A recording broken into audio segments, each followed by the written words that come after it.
Hey everyone, welcome to the Monday night live stream.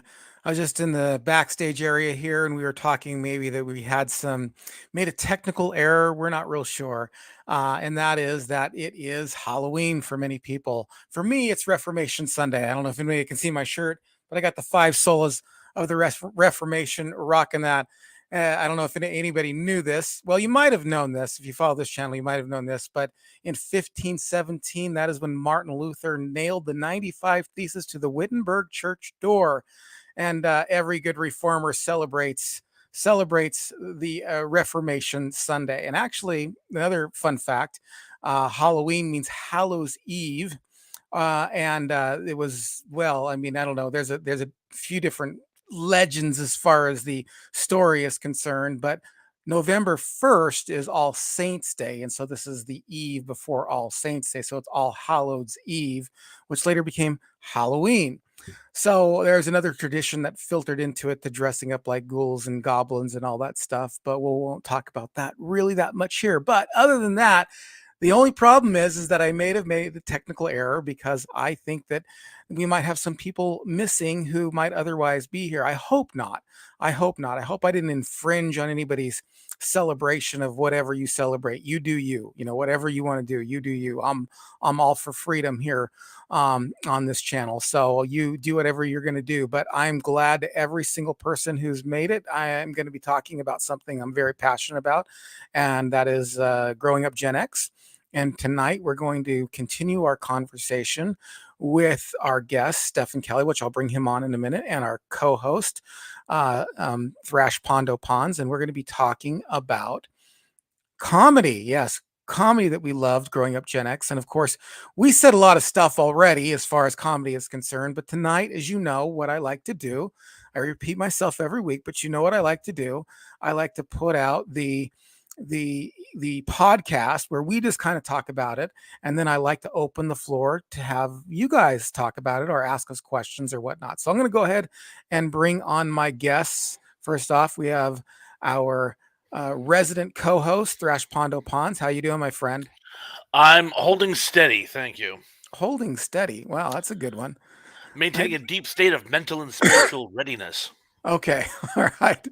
Holding steady is good. And our special guest tonight, Stephen Kelly, you know him from the podcast. Or if you guys are out there and you're, you've hooked in because of him, then you know him from other places. And I know him particularly from Jack Mormon Comedy. How you doing, Stephen? Cheers and happy Halloween to everybody out there tonight. Yeah, happy Halloween to everybody. So, either of you guys do anything cool for Halloween? Did you go to any parties or anything like that? I'm getting crickets here. No. I did not do any parties, and I mean, I'm doing a little home party right now. I'm part of this podcast. Pretty excited about that. Right, right. We were talking about Halloween. I'm old and dull. Halloween means a lot of different things to a lot of different people. And me personally, growing up in the trailer park, that meant that was one of the nights out of the year the parents were going to leave some open beers unattended around. So, I'm always celebrating that. Yeah, I mean, that was one of the holidays where you would try to sneak as much as possible. I mean, you were just kind of a glutton for drugs and alcohol when I was growing up as well. I was just like, whatever I can get my hands on, whatever I can. It makes mom feel good, so I better try it. Right. I mean, like, I know you're not doing anything tonight. Well, kind of it's early where you are, Stefan. It's like 5:30. So, I mean, you can get wrapped up with this and still go hang out or something like that. Go to a club or something like that. 24-hour city here in Vegas. We can party all night long on Halloween. Yeah. So, are you planning on doing anything like that, or are you just going to chill at home? I don't know. I haven't planned anything as of yet. I might go out to I believe the Square Bar tonight it's Free Zone tonight has an open mic they're doing. But they want everybody to dress up, and I just don't do that anymore. It's just have to go as a plain old Jane, worthless POS, I guess. As an alcoholic. Yeah, well, you'd fit right in then, right? Yeah. So, Thrash, are you doing anything later, or are you doing anything? Nah, I'm old and dull. I haven't done anything. In fact, again, third year in a row, no trick-or-treaters. So now I'm eating their Reese's Pieces. Yeah. Hey, they're lost my game. We stopped doing that. Like, children don't even come by our neighborhoods anymore. Like, they just do the trunk or treat, Do they have that where either of you guys are? Trunk or treat? Trunk or treat, or down here in Vegas, a lot of them, like these strip mall areas, have a big thing going at the strip malls. A lot of kids are piling in those areas and stuff. But yeah, you don't see them on the streets anymore, especially not here in Vegas. Yeah. No. Did you hear about did you listen to the Joe Rogan podcast with Dr. Phil? No. I've listened to some of it. I haven't finished it. Yeah, he said that he's not giving any of his grandkids, not any of his guys, kids are our age, but anyway, any of his grandkids Halloween candy at all. He's going to take everything they've got, dump it out, and then give them all the candy that he buys. He's going to go buy all the candy for them because he is seriously worried about the fentanyl scare. The fentanyl, maybe I could see bad actors trying to put fentanyl in kids' candy, but the thing about everybody giving out their pot gummies to kids, they're just too expensive. I don't see people doing that. It would be thousands of dollars to get all the kids in the neighborhood high, and I just don't see people being that dedicated. I don't see anybody being that dedicated either. That is a little, you got to spend a little bit of your own money there to more than just what you would spend on a regular candy bar. You might as well give out king size candy bars. I remember him talking about that. He's all worried about China's trying to sneak fentanyl into everybody, right? He started talking about over the border, all the drugs have fentanyl in it, and it's all coming from China. Maybe if you're that conspiratorial that you think they're buying Snickers, but if they were doing that, I think they just come in the Snicker bars you're buying at the store anyways, So I'm not that worried about it. If I'm saving my kids from candy so I can eat it for them. Right. And I think most people are buying their candy too. You know what I mean? They're buying it out. People who give their candy away, they're not getting it from, Amazon. They're probably going down to your local Kroger's, Walmart. Walmart, Dollar General.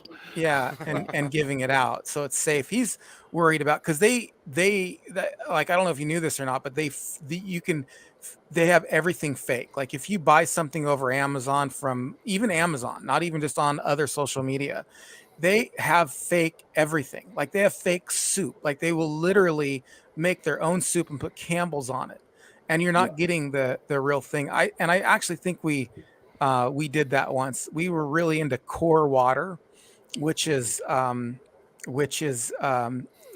Norris's water, and they stopped selling it here. And my wife found Core Water on Amazon, and we got a case of it, and it tasted funny. It just didn't taste. It tasted literally like somebody just filled water up from their hose and then stuck the Core label on it and charged us an arm and a leg to drink it. I don't think it was poisonous, but I think they were trying to make a buck for sure. Yeah, they saved their old bottles that they'd already drank and just filled them back up for you. I know. Right. Well, this is pretty far off a topic of what we're talking about tonight, and we're going to be talking about comedy and our favorite comedians growing up Gen X. We're going to let the audience get in on it. But before we do that, Thrash, who do we need to say hello to? Oh, we have a whole bunch of people. We'll start with Lance Chafin says hello. Hello, Lance. Glad you could be joining us. And Kenneth Wilkinson says, good evening, Lance. Oh, well, good evening, Lance, again from Kenneth. And hello to Kenneth. Daryl Johnson says, what's up with you? Oh, well, that's plenty of stuff that's up with us. What's up with you, Daryl? Well, who else we got in the chat here? Raising the Bud Lights. That's what's up over here. Yeah. Tom Hungry Jerk in the house says, home for Halloween. It's safer. Yeah, definitely. It's definitely safer. I mean, unless you're drinking fentanyl or something or eating something. Do you remember when there was supposed to be razor blades back in the candy bars too? I think it's always been dangerous on Halloween. Huh? Yeah, I do remember when it was razor blades back in actually even when I was 7, I remember that scare. But I think I don't know if it's true or not, but I do think that it was debunked. I think was it debunked? There have only been actually 5 documented cases of Halloween treat tampering in the United States, and most of them, and this is where it gets a little weird though, most of them are actually among people who knew each other. Like there was an uncle who poisoned his niece for some unclear reason and that type of thing. But it's these like sort of mass scares. None of those have actually happened yet. Yeah, yet. I'm sorry. There you go. All right, who else we got here? We got Tom Laramie in the house says, "Hi everyone. I like Rodney Dangerfield, Henny Youngman, and Frank Gorshin. 3 cutting edge comics of today." Well, let's start. Let's just get into it since we got this. How can you forget Dangerfield? Yeah. How could you forget Dangerfield? Maybe Well, they were all great. All 3 of them were great. Bow, bow, bow comics there ever was. He had quite the style all to his own that not a lot of people can replicate. A lot of people want to try, but it's hard to replicate the master, Mr. Dangerfield. He was hilarious. Did you like any of his movies? I loved all of his movies. Just his character in general was great. Yeah. I remember his one of his jokes was like at Thanksgiving, I've got the only dog who begs for Alka-Seltzer. My wife made meatloaf. It glows in the dark. I get no respect. That's I the don't ones know. I remember is the no respect rants. Right. Who are the other ones that were on there? Thrash. Do we have? that Frank comment? Gorshin, who's best known for playing the Riddler on the original TV's Batman, and Henny Youngman, of course, was the guy with the violin. Anytime his timing was off, he would just go. And of course, he said, "Take my wife, please." He was the one who originated that. I mean, I know that saying "take my wife, please," but you know what? If you would have told me that was Rodney Dangerfield, I would have believed you. It was Henny Youngman. Yeah. I've never heard their stand up, and I didn't know that the guy that did the Joker did stand up as well. I didn't know that. So Frank Gorshin, way back. East Coast type comics, because there was a lot of East Coast type comics back in the day that I just was never hit to because there's so many of them. Yeah. Yes, there were. I don't know. And we're talking early '60s here. I mean, Okay. even into the late '50s. I mean, in fact, if you watch Goodfellas, there's a scene depicting he takes his future wife to a nightclub, and the entertainment is Henny Youngman. So there's a reference to Henny Youngman in that. And that would have been around full of 60. It's what I do. All right, what else we got? Thrash. Oh, let's see. We have Daily Dan's The Good Stuff says, of course, greetings from South Carolina. Greetings, Dan. Glad you could be here with us. I wonder how you got the good stuff. Yes. Oh, James Dye in the house says hello, everyone. Hello, James. Good evening, Governor. John Doe to everyone. Watch out for John Doe. I looked him up. He actually passed away a while back. There's so many unsolved mysteries. I know. That's a Nate Bargatze joke, by the way. I can't take credit for that. Tracy Rose Myers in the house.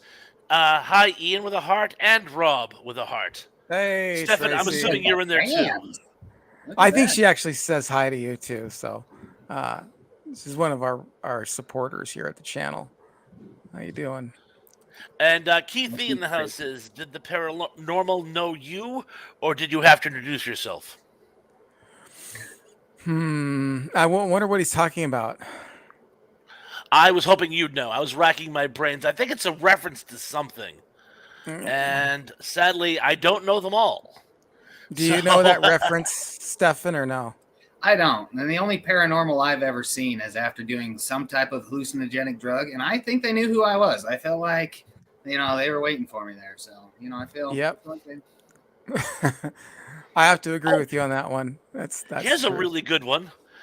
Tom says, my girlfriend used to watch Robin Williams dress up as an old lady with a cane and walk around the neighborhood before he got really big.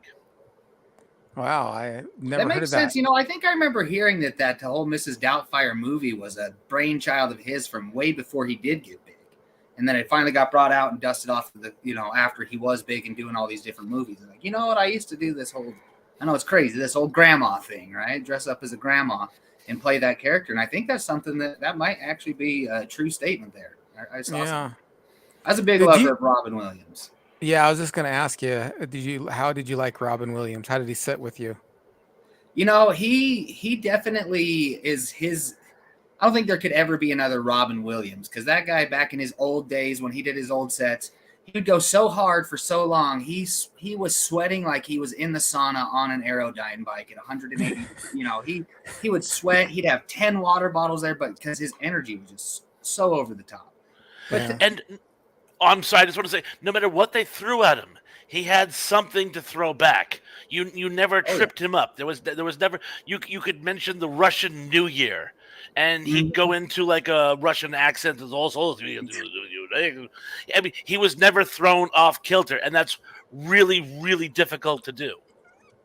Yeah, he had a Hmm. lot of material that was done for those TV spots that people, you know, like I don't know if you ever saw his American flag bit. That was like an old HBO spot where he did. If you look it up, it's one of his greatest bits, and it's him talking about being. He does the national anthem as the American flag and how he's been treated as the American flag. It's one of the greatest bits, but people don't see it because it wasn't put out on like a comedy special. It was like an HBO special type thing, you know. It was Interesting. different, Yeah, but he has a lot of that. I've been able to watch a few of his comedy specials, and they still hold up. You know, the last time I seen him was probably a while back, but they were out like in the '80s, and they still hold up. I mean, he's funny. He is on it, and from what I understand, he doesn't write material. He just goes up and starts talking. He's just got that level of energy. Is that true? Do you know if that's true or not? It is true. See, what I don't know if it's true or not either is I've heard murmurs once getting into comedy and talking to bigger comedians that Robin Williams has known somebody to like steal jokes way back in Uh, the day, and not just steal that jokes, but buy people's jokes. Which at least he that bought them, you know. Yeah, he did. Well, from what I heard that too. I heard that he would get up there and he wouldn't have material, and he would just start joking, and then come to a place where you brain fart, and you just Leave go into someone's something. premise. You got to do something, and Yeah. then he was writing some checks afterwards because he did something. But there's only been two comedians that I know of personally that there might probably other ones out there that don't write any material. They just get up and joke. And one was Robin Williams, and the other one was Jim Carrey. You've heard that about Jim Carrey, haven't you? Jim Carrey's early stuff was really planned out, though, right? It was a lot of character acting and a lot of Oh like yeah, I mean no, they do almost have popcorn based. bits. Yeah. I didn't hear that. I heard just the opposite. So I don't know. I'll have to look it up. But I heard that he goes up and doesn't have a thing prepared, and he just kind of makes it He up on the probably did fly. that. He probably did that too. But Robin Williams, talking back about him, when it comes to legendary bits, you know that the stuff that he did was legendary for. It had to have came from his brain. There's no one else that could have been doing like his Scottish inventing golf bit. I think is a legendary bit that will stick around forever when he's in that Scottish accent. No, not like croquet. We'll put the whole hundreds of yards away. And then every time you swing, we'll call it the stroke because it feels Yeah. like you're having one. Stroke, you Do know. 18 times. You know? Yeah, exactly.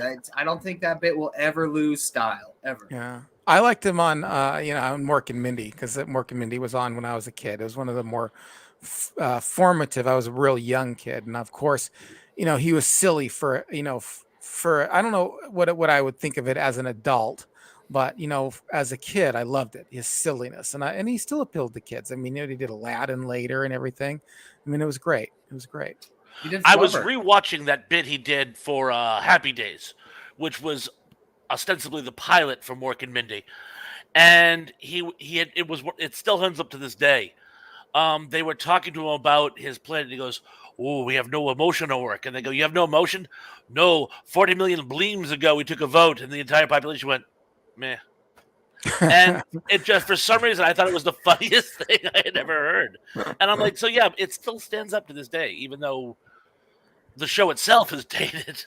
Right, right. Wasn't Mork His stand up? energy and Hang on, go Didn't ahead. he do Mork as a character for stand up for a lot of years before the show too? I think I remember hearing him doing that on stage as a stand up bit. I think Mork is him. I think Mork is his stand up. I think that's just him. Like, like not to speak of a bad name, but Bill Cosby is Bill Cosby. Just they did a show on him, and I think that that that Robin Williams was basically Mork. It's just that they had to make him an alien to kind of sell the show or something Yeah, like that. okay. Yeah. What else we got going on Oh, here? We here's got a some good. other. Speaking of old grandma impersonators, Okay.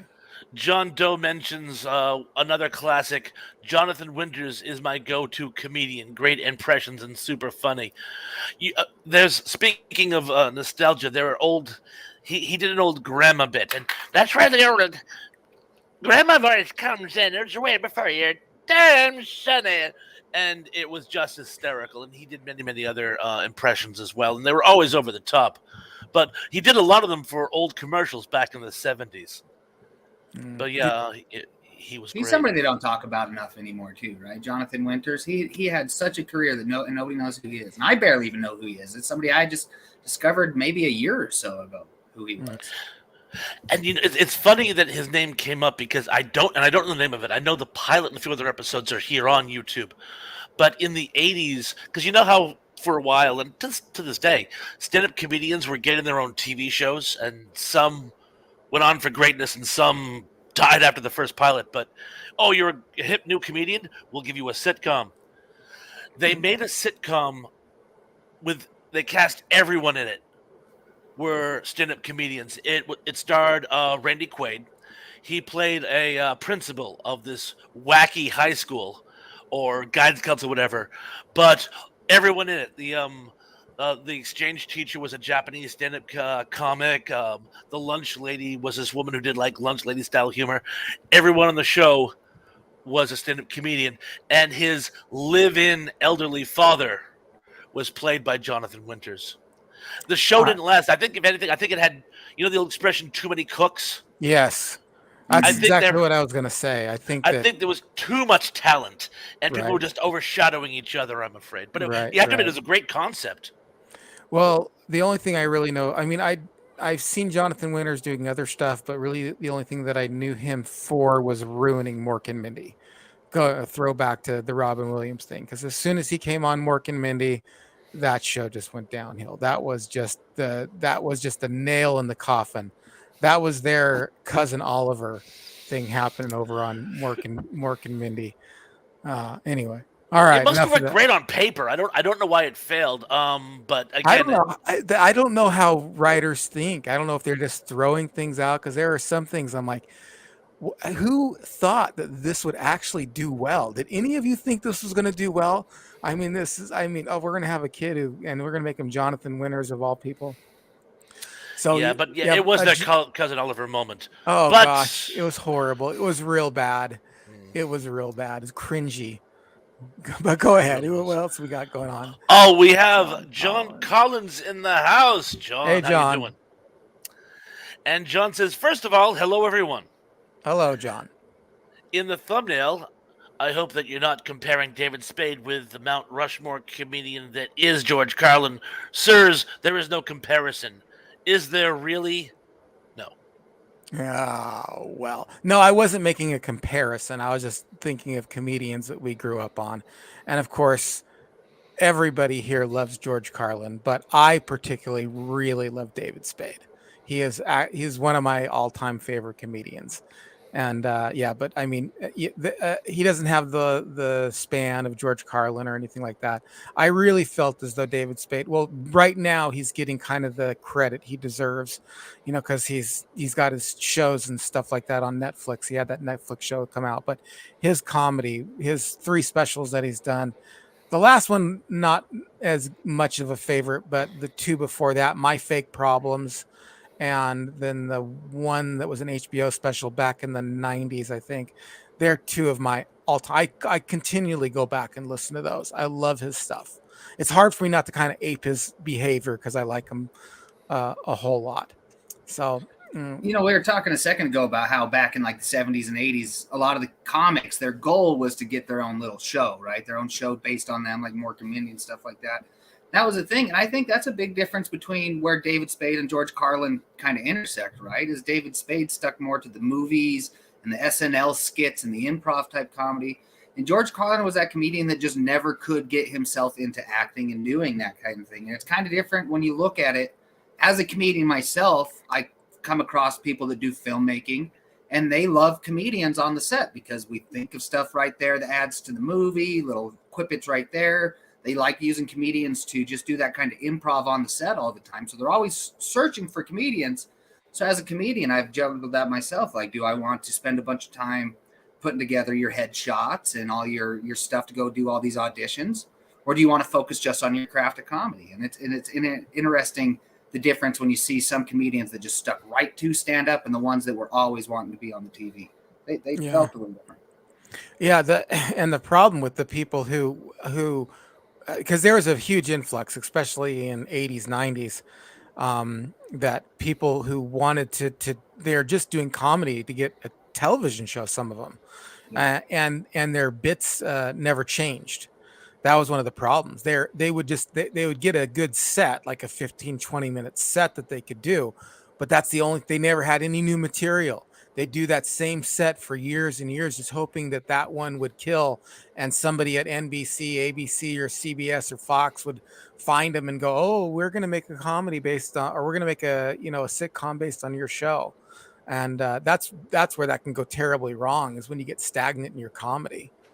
Or I've seen from some other big comedians that are out there now that I talk to, once they've made it big in the Hollywood stages, now they're correcting their own comedy because they're like, oh, I don't want to upset, X, Y, and Z that are the producers, that are these people I work with at this film agency. I don't want to go against them. So you see them also curtailing their freedom of speech on stage. Yeah, that's a bummer. That's a bummer to hear that. And Well, and with that too, let me one more thing here. Um, you get these comedians who are really good comedians. They were comedians, and they go into film and movies, and then they don't do comedy anymore. Like Eddie Murphy is a perfect example. I mean, he was a fabulous stand-up comedian. Got in the movies, TV, and he doesn't do comedy specials anymore. Like, when's the last time you heard the last stand-up he did was what would the no Raw? Raw was the last Yeah. one he did. Mm-hmm. It's just They keep terrible. talking about him over the last 3 or 4 years that he might come back and do a special, I would hope so. Thrash, sorry, I didn't mean to cut you off, buddy. no worries, no worries. I was going to say, and isn't the Hollywood thing, I don't want to say undermined, but kind of disillusioned actors or comedians in many cases? Like, take Dane Cook. It was my understanding that Dane Cook, very successful stand-up comedian. Hollywood came to him, and he was going to be their golden boy. And he did movies, and he absolutely despised it. And even more so, he hated doing, because you don't just go film a movie and then go back to Miami Beach and like lounge drinking margaritas. You have to do promotion after promotion after promotion after promotion. When you make a movie for Hollywood, they own you, and he absolutely hated doing guest spots and promotions and all that stuff. And ultimately, he just sort of gave it all up just because it wasn't fun. Going out on stage in a Boston nightclub was where he was having his most fun, but he went to Hollywood, became part of the machine. And as they say about everything, when you do it for work, it's not fun anymore, is it? Yeah. Speaking of somebody that's making a comeback, though, I've seen him start to all of a sudden his name's popping up on big tickets with big comedians. He seems like he's starting to tour. Who? Getting back into Dane stand-up Cook. comedy? Oh, Maybe, Dane Yeah, Cook. Dane Cook. maybe he'll be happier there. Maybe he'll give it Mhm. another shot, shall we say? Yeah. But I doubt he'll go back to making movies. Were you Dane? I You guess. were a Dane Cook fan, though, weren't you, Stefan? Yeah, I love Dane Cook. When he was coming up big and he was doing that Insomniac, or I think it was Insomniac. No, that was David Tell. That's Whatever David his Tell. one that he was doing, he had a couple back to back where he was selling out the arenas, and his Burger King bit that he had talking about the ordering through the Burger King DK. drive-thru. Yeah, sweet and sour sauce all over my body. At the time I was a teenager that worked at a Wendy's, so that stuff, yeah, I was all in on it. That landed for you, huh? Yeah, it did. All right. I love the one where he's fighting with his girlfriend. And he goes, you're in trouble when they start agreeing with you. Yeah. Yep, immature. Mm-hmm. Yeah. It's like, you're in trouble then. Yep. And he was unique, high energy, He was. great comedian. I mean, he's somebody, if he stuck with it, we'd be talking. Same with Eddie Murphy. If Eddie Murphy stuck to it, we might not even be talking about another person being the GOAT. It might easily be Eddie Murphy if he would have stuck with it. Yeah. Same with Dane Cook. Number one dude is in the house. Hey, number one dude. Hey, dude.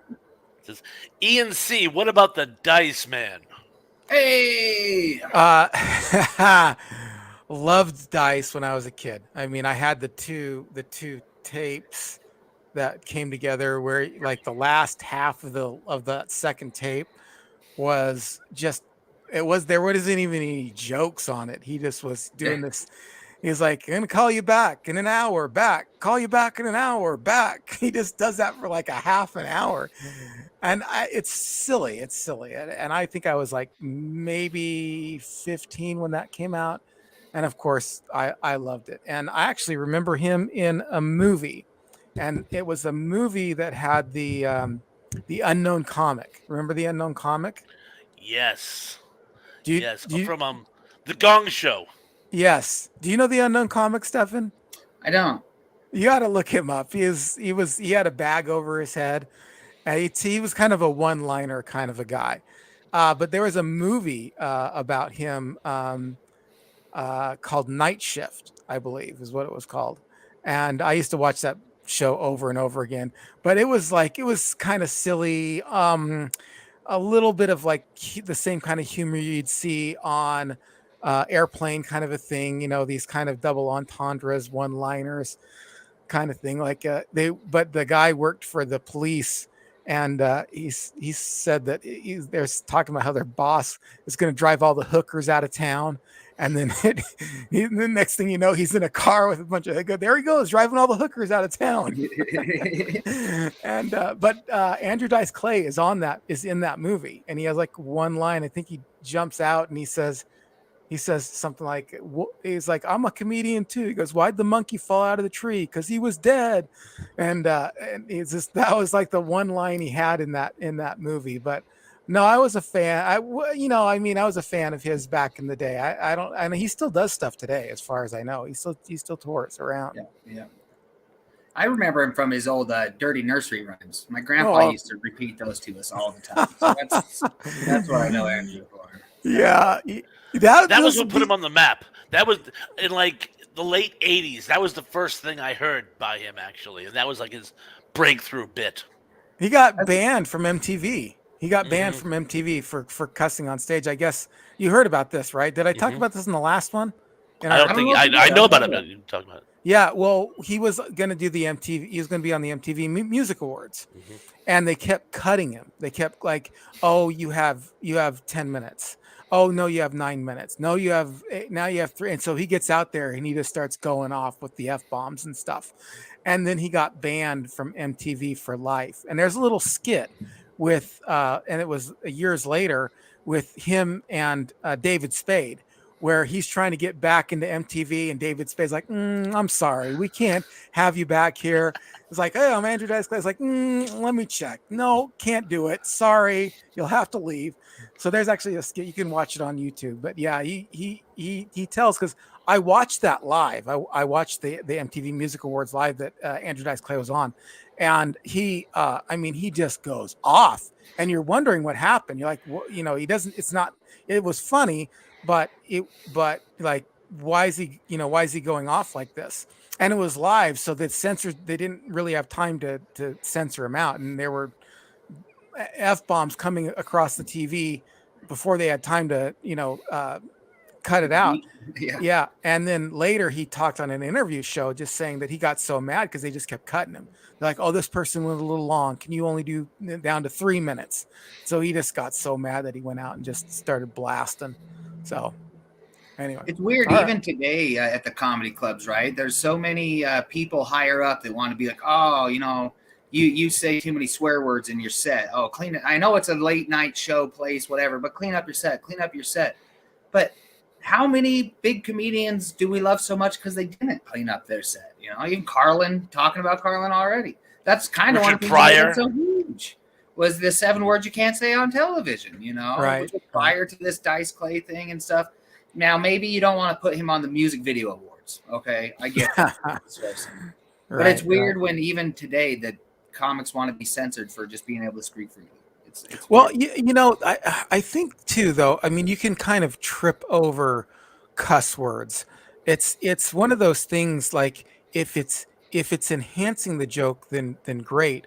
But I've actually seen it, and this is just my opinion of it. This really doesn't come from like a religious point of view or anything like that, where it's almost like they're using the F word instead of saying Yeah. and then at that point, it's just like you're not helping yourself. No, You're not, you're really, the joke's not coming through. no. And so I can see that, we're all But for someone comedians. like Dice or someone that swears a lot, Oh if yeah, it's yeah, actually naturally who you are as a person, you'll probably say it in just enough way that sells you as the person you are. And yeah. If because I've seen that too, and it's usually with nervous comics, newer comics, they're just constantly dropping it in there like a butt, and they're yeah, constantly saying it. But Andrew Dice, without his dirty language, that he would have never been famous. Without the no, dirty no, language, like was one of his ones like Little Miss Tuffet sat on the or Little Miss Puckett sat on yeah, the Tuffet. I was just looking for a place to fuck it or something like yeah, that. yeah, yeah. It was like if it wasn't like that, would it have been the same? No, No, no, it no. wouldn't have been. He wouldn't have. Yeah, that's for sure. That's for sure. Yeah. But Well, I well, remember there was a uh on the soundtrack when the remake of the producers first came out. I was ecstatic, and I put the soundtrack on the in-store play of the video store I worked at. And in the first song, Betrayed, Nathan Lane says, "Who do you have to blank to get a break in this town?" And I wasn't just disappointed because I had to take it out. I was really, really angry because, of course, this is um oh A Mel workplace. Brooks. Mel Brooks, whenever he wants to say an obscenity, he uses a similar Yiddish word, which gets by the censors. There was a perfectly acceptable word he could have used in lieu of that. And that's another. There's so many words that are synonymous with these f bombs. You could have a show equally as funny. You'll get the message across, but you won't be deliberately offending an audience who doesn't want to listen to just see how many obscenities you can work into a 3-minute routine.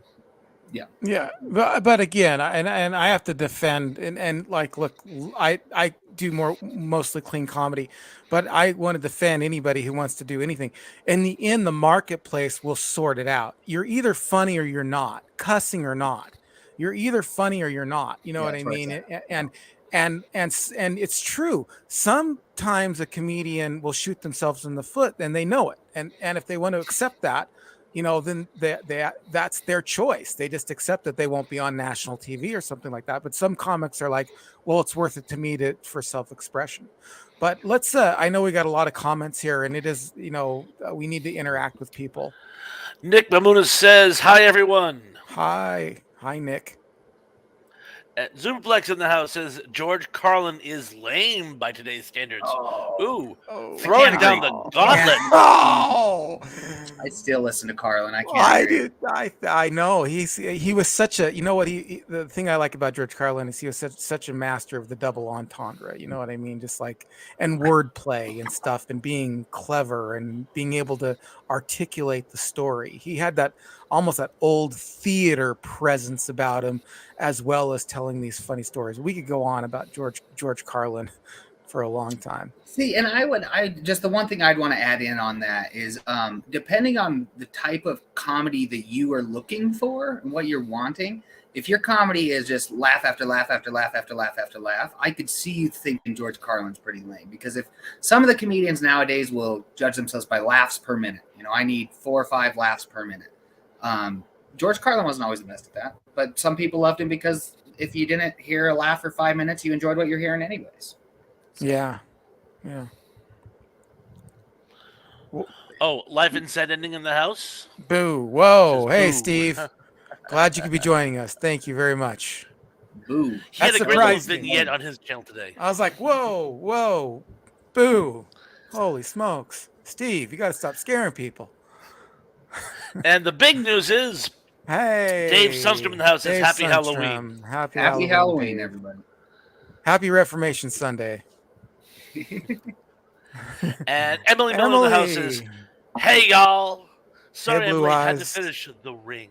Oh. Ooh, I wish I would have worn my white makeup. Yeah. Hi, Emily. Let's see. Oh, here's a good one. John Collins says Andrew Dice Clay is. Oh no, I'm sorry, I got the wrong one. Sorry, John. You had a good one here about Mount Rushmore. Boom, boom, boom, boom, boom, boom, boom. Here it is. If Ah, If there were a Mount Rushmore of comedy, it would be George Carlin, Robin Williams, Richard Pryor, John Candy, and if there was a fifth spot, it would be Dana Carvey. That's pretty gold darn definitive. yeah, I think I great choices, by the way, Solid list. John. Solid list. I don't. There's one that kind of seems a little odd to me, and that's John Candy. I mean, John Candy was a comedic actor, but I don't know if he was a stand-up comedian ever. So, but that's, I mean, it's your Mount Rushmore. So that, that's your choice. But so I mean, but those are I mean, John Candy's hilarious. I mean, wasn't he part of SCTV as well? So he did kind of live stuff as well.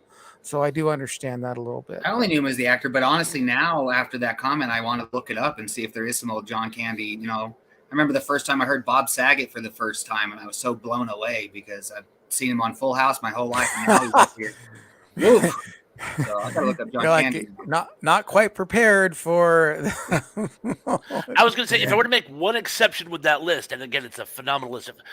Instead of John Candy, I would substitute a fellow Canadian stand-up comic, Howie Mandel. Oh, I used to Mandel. love Howie Mandel when I was a kid. Yeah, back before Bobby Show.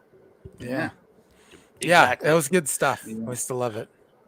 This one's weird. I got to throw onto the Mount Rushmore thing, and I don't even necessarily like this comic because he got played so much as a kid. But to bring in like the Flyover Nation, Jeff Foxworthy does deserve to be on the Mount Rushmore of comedy, just because he brought in a whole demographic to comedy that comedy didn't think was a demographic when he was doing it. Going to them old rednecks.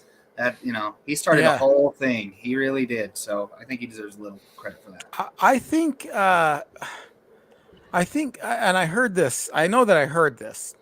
Whether or not it's true or not, that's a different story. And that is that I think Jeff Foxworthy is the highest paid comedian ever. I think that quite possible. I've heard that he's too.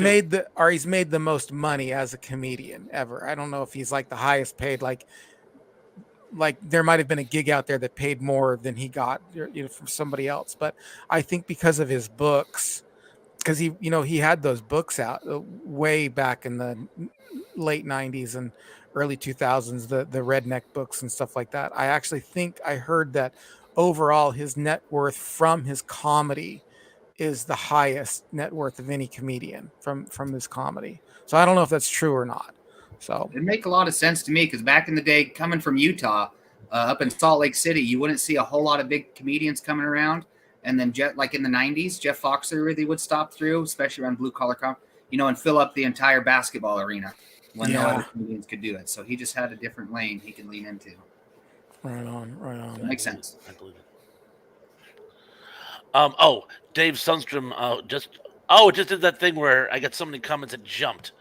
Here it is. Boom. Dave Sundstrom says, Foxworthy was good. I really enjoyed Jerry Seinfeld back in the 90s. Jerry Seinfeld's hilarious. I love Jerry Seinfeld. Yeah. What about you, Stefan? That's another one that's like, how big can we make the Mount Rushmore of comedy, right? Because Jerry Seinfeld should be on there 100% too. Because not only did he kind of, I can't say pioneer, but he had a lot of success with the comedian getting his own show in Seinfeld. But he was the one comedian that still did stand-up every night on his show. You didn't see that?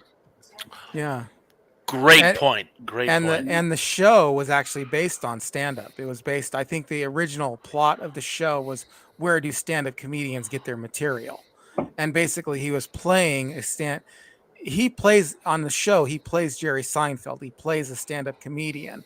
And I believe the original pitch of the show was, I'm living my life and this is where I'm getting my jokes from. And this is why at the end of it, he does the whole stand-up thing at the end where he talks about what was on the show.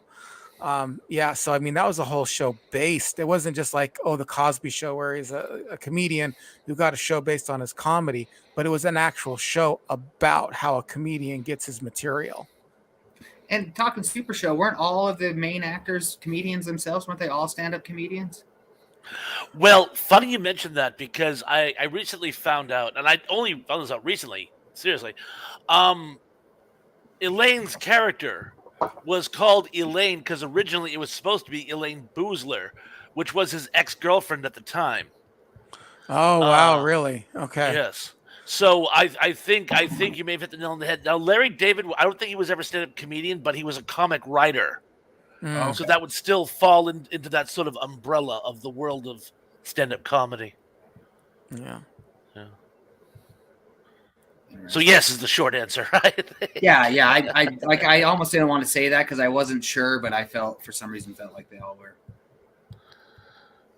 So let's see what else we got. Oh, John Doe says Seinfeld the show and Seinfeld the man is whiny, bratty. I can't stand it. And yes, I met him one time, and he's super annoying. John, tell us how you really feel. Seems like a John Doe statement, right? yeah, yeah. Uh, I can say, I mean, not everybody's going to appeal to everybody. I mean, no. not everybody's going to appeal to everybody. I mean, there are certain comedians that That's why people, comedy's a beautiful thing. You know, we were talking earlier about being clean to get on those national shows and stuff like that. But comedy's always had that lane where, as long as you're really funny, if you're dirty, your crowd will follow you and they'll come and buy tickets and you can tour and do your shows. And everybody has their own spice, what they're looking for at that stand up comedy club. yeah, yeah, I like that. Yeah. Go ahead. What do we got? The life inside ending says David Brenner. I loved David Brenner. He was hysterical. Wasn't he the one who started the whole shtick about all the humor with airlines? About the food and the service and everything. There's a bell ringing in my head. In fact, he did this great bit. He was on the Tonight Show, and he was talking about how he was in Chicago and he had to get back to New York for a Johnny Carson appearance. And he's running through the airport, and he says to some guy, "Is that the flight to New York? Where do you think it's going?" "Yeah, thanks." And he gets on board, and he goes and just sit down, and the captain comes on and says, "This is your captain speaking. We'll be leaving shortly. The temperature in San Francisco is a balmy 75 degrees." And he goes, "That's funny. Why is the captain telling us the weather in San Diego when we're going to New York?" And he's going to get off the plane, and it causes a whole hoo-ha. But yeah, David Brenner was hysterical. Yeah, those are funny ones. I don't know. I really don't know David Brenner that much, but I know I do like airline comedy quite a bit. So Nick Mamu says Thrash Larry David appeared on a Saturday Night Live type show called Fridays. I believe the guy who went on to play Kramer was also on that show. And if I remember really correctly, it guest hosted, Andy Kaufman. And that's the one where he tried to improv during a set on live TV, and it caused a fight right on set, and they threw him off. Oh, I had are to you comment on that last one there. Kramer was on the UHF, which Weird Al was a comedic genius as well, and I love that movie. That was a fantastic movie. It's one of my favorites. It's one of Yeah. my favorites, really. You get the drink. He was the breakout star. He was the reason why UHF, why this You channel. get the fire hose. Yeah, you get the drink Yeah. from the fire hose. Let's read this one here. oh, cool. Zuplik says, no, George Burns, although in his case I can see why Burns is considered passe. I don't know exactly what that was in reference to, but I was a George Burns fan, believe it or not. When I was a little kid, I used to see him. He did the kind of that deadpan humor, with the cigar and would talk and tell these little jokes here and there. I was he was famous back in his day. Comedy was a bit different, but I mean it was funny for the time, and I think that some of the jokes still hold up. And it's like what you said, Stefan, too. If you're looking for joke after joke after joke, it's not. That's what a lot of comedians today are trying to do, and I'll tell you, it's hard to do. Like I think. Personally speaking, I think the best set that I've ever had was when I hosted because I didn't have a time limit and I was able to kind of set up my story jokes. You go down to Wise Guys and you got 3 minutes. And you better be funny in 3 minutes. You have no time to see. You better be this and a joke and this and a joke and this and a joke. So, I mean, I can see why comedy changes. I can see also, like you're saying, you spend a lot of time doing those 3-minute sets. You feel pressured into joke after joke after joke. So Yeah, for sure. Terrell Eugene Bellinger says, "Do you think that people like Dana Carvey, Phil Hartman, Mike Myers, Chris Farley, and Adam Sandler were responsible for helping bring new life to SNL in the late '80s, early '90s?" Oh, absolutely, that was the 100%. golden era. And one of the comedians that John brought up in his Mount Rushmore was Dana Carvey, and Mm. he is funny, man. He is a funny guy. I like Dana Carvey quite a bit, and he doesn't get enough credit, I don't think, as a stand-up comedian. Of course, he got onto SNL real quickly, so but his stand-ups are great. Yeah, I think that that's exactly what brought new life into it. I mean, it was at a time where it was teetering. Um, you know, Joe Joe Piscopo, what's his name, and Eddie Murphy just left, and they had Anthony Michael Hall as Anthony Michael Hall, and it was like the worst from the time Eddie Murphy left to the time that Dana Carvey showed up, and Kevin Nealon and all those guys showed up.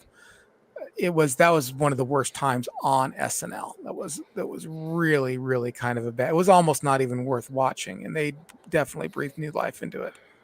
Robert And Downey Jr. was in that span as well, that's and yes, it was dreadful. it It was really pretty was bad. dreadful. It's dreadful.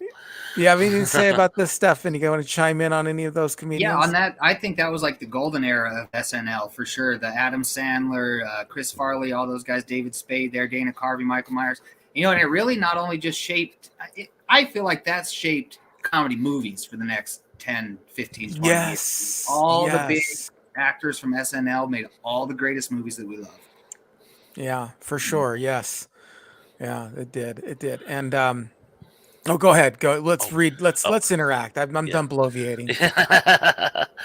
Mr. Led, hello, Mr. Led. Welcome to our party. Cheech and Chong, Steve Martin, and Christian comedian Tim Hawkins are some of my favorites. So Wide I'll let you. range. Yeah, I'll let you go first, Stefan. What do you want to say about any of those? Can you bring that back up for me just for a Oh, second of there? course, of course. Yeah. I mean, for me in there, I'm a huge Steve Martin fan, and being the Jack Mormon comedy guy, I got to go with Cheech and Chong, right? We brought Stoner Rob down to the show. So, I Yeah. mean, I love their movies. I know they did a lot of stage acting stuff and a lot of shows like that. I wasn't as hip on Cheech and Chong for the stage acting, but their movies, obviously, growing up as a stoner, I saw the movies plenty of times. Just don't Right. remember them because we always got really high. Have you ever seen Tim Hawkins? Him, I don't know. Oh, Yeah, that's the one. he's Yeah. probably more runs in Christian circles, but he's actually a pretty funny guy. But it's more like if you grew up in that culture, it's hilarious. So Cheech and Chong, yeah, funny. I mean, I love their movies too. I like their albums. Remember listening to Yeah. Oh yeah. Yeah. their Oh yeah. their albums were great. And Steve Martin was, I mean, he was like a comedian's comedian. He was almost like parroting a comedian. He was really funny. And Tim Yeah. Hawkins, go ahead. Steve Martin is almost like such a pure actor. He could act a comedian out, right? Like he could. Yeah, I'm thinking the right Steve Martin, right? He yeah, just yeah, Oh he had yeah. a different type of stage presence with his music. He did a lot of music and stuff in it and everything. Mhm. And yeah, he was yeah, he was definitely a different type of comedian. yeah. Tim Hawkins, I think Tim. This is my personal opinion, and this is a broach on a subject of comedy that I have not yet broached upon, and it's in my opinion, one of the more annoying, and that is overemphasizing your movements. I hate it. I hate it when they go on for a long time. It's like it's funny, okay? It was funny like 5 minutes ago, and you're still doing it. You're still, walking around like a blind man. It was, that's done after literally in real time. Like, say you have a joke and you go, no, and I was like a blind man, and you go like this. That's funny for about that long, whatever that was, a second and a half. But if you go, oh, and I was walking around like, and that's the punchline, and let's just assume for the sake of the argument that it's a funny joke and everybody laughs, and you go like this, for like 30 seconds, you're like, just get on with your joke, dude. It's not, stop being funny back there. Okay, Yeah. stop it. It's, to me anyway. I don't know. I know a lot of people do like that kind of humor, but for me, it detracts. And for me, Tim Hawkins does that too much. He goes on his joke. It's funny, but he just carries that physical humor out way too long for my taste. Anyway, again, it's all a matter of taste. I have a So comment on that, just not knowing Tim Hawkins, so I don't know if it's correct, but I've seen some comedians do that successfully, where they do like the whatever action they do it second time, then the third time it gets a laugh. But it is a pitfall because sometimes you do that motion 2 or 3 times, right? I think on that third time that they laugh, they're now laughing at you like doing so bad. yeah, You know? they're laughing There's a at you lot of doing that it. in comedy clubs where you're not already famous. That they like to laugh at your pain more than your jokes. Yeah. One thing I've noticed a lot of them do, and there was one particular comedian used to do it a lot. Used to drive me nuts, and I can't think of his name, but where the punchline is actually the comedian's own reaction shot. They'll tell you about something crazy their mother, sister, grandmother did, and then they'll just kind of go, and the audience will Yeah. laugh because they're so appalled that their parents would do this, but they hold it and they're like, it's like Yeah. how many Yeah. minutes are you gonna make stupid expressions at the audience Yeah. and Yeah, have the audience laugh it up? You know, I'm a real critic of physical comedy. I just, for me, it can be funny, but it's just can. I've noticed that some people just drag it on too long, way past funny. I don't know if they're looking to fill time or something like that, or Use what it they're as a doing. crutch. Yeah, it's just like, okay, yeah, let's get on to your next joke. It was funny. I mean, it was, but now it's not. Yeah. So, all right. What else? What definitely else see we that a lot. got going on here? I'll have to put my glasses back on. Sorry, I I can't. didn't. And of course, Mr. Led, I love you. You're awesome. Thank you for being part of this channel. And I hope everybody understands. Whether we say we like a comedian you like or don't like a comedian you like, please don't take it personal. These are all just personal opinions as far as what we think. We're just not holding back, and I don't want anybody there to hold back either. If you say, Yeah. if you like, somebody already said, hey, I think George Carlin's lame by today's standards, which we all cringed at, but we don't hate you because you said that. That's your opinion. You like what you like.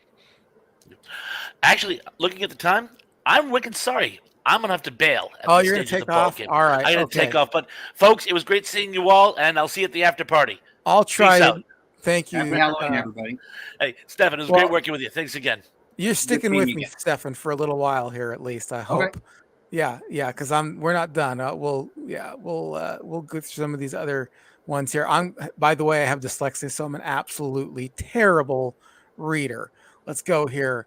I'm gonna go from the top up here. Sorry about this, guys. I knew he had to leave early, but I didn't know exactly how early, and I wasn't keeping an eye on it. So it says Tommy Chong's role as Leo on that '70s show helped introduce him to a newer, younger generation. I would agree with that. What would you I say think about that that? '70s show introduced a lot of people to the smoking culture, and Yeah, for there's definitely a sure. lot of Cheech and Chong once you start going down that road. Yeah. There's That's what is it? The Steve Baker bong line that they have. They have some of the best bongs out there. I'll be honest. They sell some of the best products for good old smoker types. So check them right. out. Right. A lot of people. I'm just trying to find some comments that we can. Oh, here we go. Another one from Terrell Bellinger. Remember Adam Sandler, Chris. Remember Adam Sandler and Chris Farley, among several others, were fired from SNL after its disastrous 20th season. Thank goodness we've got Will Ferrell in their place the following season. I do remember some of this. I don't know if did Adam Sandler get fired? Yeah, I don't remember them being fired or anything like that. I do remember Will Ferrell coming later, but I liked Will Ferrell. I thought he was really funny. So I liked Will Chris Ferrell. Farley, I remember him dying. Yeah, yeah, he died. He died. I do know that they did fire. Um, he was the anchor man. He recently died. He died of cancer. What was his name? He's a famous comedian. Oh gosh, darn it! Yeah, we're Anchorman. he was the no, he wasn't an anchorman. He was the news update guy from at the time, but he got fired. Norm Macdonald. Oh yeah, Norm. He was Yeah, great. yeah. Norm got fired the day Chris Farley died. They found out that Chris Farley died because he got a phone call that day, and they said, "I got bad news for you. Chris Farley died, and you're fired." Yeah. And Can you imagine being Norm right there and having that phone call? Like, really? Like, bam, bam, 1-2 hit yeah, for sure. One of the greatest comedian friends you've had, Andy loves your job. And why would you fire Norm Macdonald or Chris I Farley? don't know. I don't know. Norm Macdonald was is one of the most genius comedians. If you listen to him, he's somebody who can actually, like, his joke is literally like 15 minutes long, but he's Yeah, making jokes through the whole thing. Like through the whole thing he's making jokes, and then he finally gets to the punchline that he started like 15 minutes ago. It was hilarious. He was hilarious. He was a genius. And then one of the things that he liked to do too is he liked to make the punchline the line. Like the line was the punchline. Like the yeah, setup was the punchline. Like, yeah, yeah. Well, I'm yeah. embarrassed to say that I haven't gone back and watched. He put out that special that came out right after he died, and I have not watched it yet. Yeah, Unfortunately, I I think really it's need called to watch it. Hitler's Dog. I Is what heard it's great. I heard. Have you heard it? Have you listened to it I yet? have. I've watched it. Yes, I have Pretty watched it. good. It's really good. It's really good. I like watching his clips, online. I just, uh, I have such a short attention span that I have Yeah. to like watch things like 15 minutes at a time at the He's most. one of those legendary late night hosts type places, you Yeah. know. Dave says, I'm not sure how much stand up they did, but Cheech and Chong had some great comedy albums. Yes, they did indeed. The whole the Dave's not here, man. that was on Yeah, they did have good stuff. that And was it's on kind of there. like Adam Sandler. It was a little bit like his comedy album that he put out because it wasn't really a stand up album that he put out. It was a bunch of little skits and clips and songs. You know, it was Yeah. George Carlin has one like that too. I don't know if oh you know really? that or not. Yes, he does. He's got like all these little commercials and stuff on it. I'm not His sure old which. stuff when he was on the radio with who was it, Tim or something like that. So It I was remember hearing skits when he was on the radio way back, and they were the really dirty skits. it was 80s, and I had the tape, and I think side one was his stand up, and it was I can't remember, but side two was like all just little things like the Adam Sandler thing, Check it out. like the crank calls and stuff like that, and the goat being punched, and Yeah, yeah, that's one that I kind of remember. that kind of stuff. But it was a lot of wordplay. I mean, it was a lot of like wordplay on his stuff. So we'll look it up. Let's see. Emily Miller says George is dead, but his things are still holding up better than mine. But his what is that? Is that thigh things? But Things. yeah, that is Not sure things what are. things she's talking about there. But you're right. I His don't. comedy is holding up. It definitely gets shared a lot. I've noticed that's been out there a lot lately. Yeah, it has been. Well, he's a A lot of voice of. people, Yeah. a lot of people were sharing his one bit about not washing his hands right after the whole pandemic and the vaccine type thing, and I thought that kind of stuck true. It was pretty funny about Americans being so afraid of germs. Yeah, yeah. And I remember him talking a little bit too about jumping into like the water where he was from, because we used The to just Hudson jump in River. that yeah, the Hudson River. He goes, just to cool off. Yeah. Just to cool Our off. immune systems were tempered in liquid shit. Yeah, that's right. Yeah. You know Let's what I want? see. It says I boycott Chris Rock. Won't give him my money. I don't know why. Hungry jerk. I don't Yeah, know I'm not why. sure what that one's all about. Chris Rock, I think maybe because of the thing with the Will Smith, right? Is that his most recent thing? That's the most recent thing I know of, and I Yeah, couldn't imagine not being on Chris Rock's side on that yeah. issue. But I don't know. I know that we missed one from John, and because John said that I remember reading it as it was kind of scrolling down, and he talked about how Andrew Dice Clay is a stand-up guy, a bit or whatever. You know what I mean? Yeah, I remember hearing that it was Andrew Dice Clay was his character, Yeah. or Dice, the Dice Man was his character. And later in his career, he tried to get away from doing the Dice Man. It was very hard for him because everybody wanted the Dice Man character, and they didn't want him to come back off of that high energy, you know, thing that he had been Hmm. doing and do just a slower bit of stand up. I remember reading about that too. Yeah. Yeah. Let's You get caught in see. your character.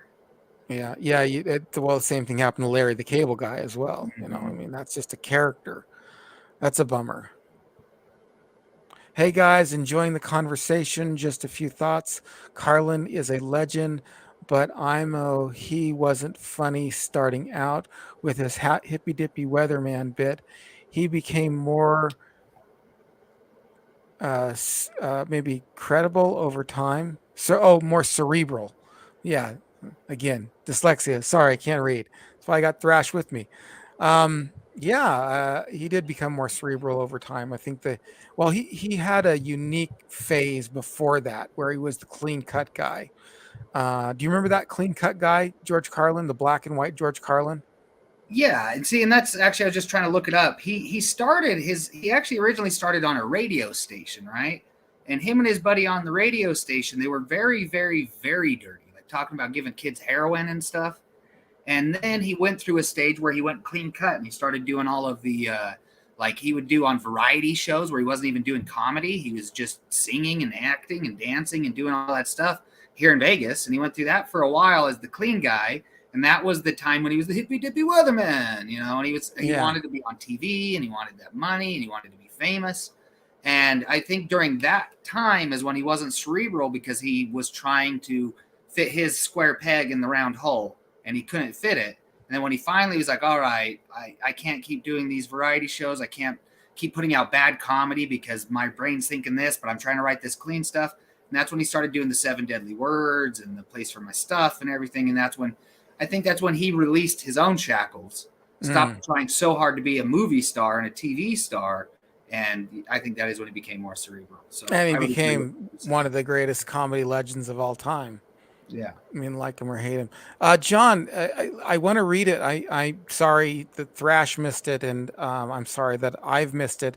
If you want to retype it, I'll look for it here in just a minute. Then I'll go back down to the bottom of the page to see if there's anything there. But I know that he brought it up, and then he took it out, and then brought one of your other ones up, and then he never got back to that one. So I totally apologize for that. I think we're kind of caught up to where I was. Um, we'll see if there's anything at the bottom of the page yet. Oh, hey. Uh, Music Girl 76 says hi. Hello, Music Girl. Glad you Howdy. could be joining us. Let's see. What's this say? Don't piss off Will Smith, or else he'll go all macho on you if he can get away with it. Yeah. Yeah. Speaking about that again, though, is I heard that kind of brought the rock comedian out of Chris Rock again, and he's started writing a little bit more like, you know what, you're going to rush me on the stage for that. That's not even bad. And I heard he's going hard again, and we should be looking forward to some new Chris Rock material coming out that's a little Is more reminiscent is of his old stuff.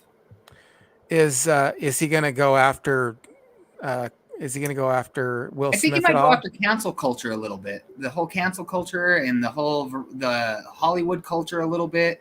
But I think it just, from what I was listening to, it just kind of made him think, like, what the fuck am I trying to tell jokes to make people happy? I'm just gonna start telling my jokes. Because Yeah. apparently trying to do a nice joke still gets him slapped. So I know, I know. I think there is a little bit of an overreaction there. I mean, I mean, I don't want anybody to tell any jokes about my wife or whatever.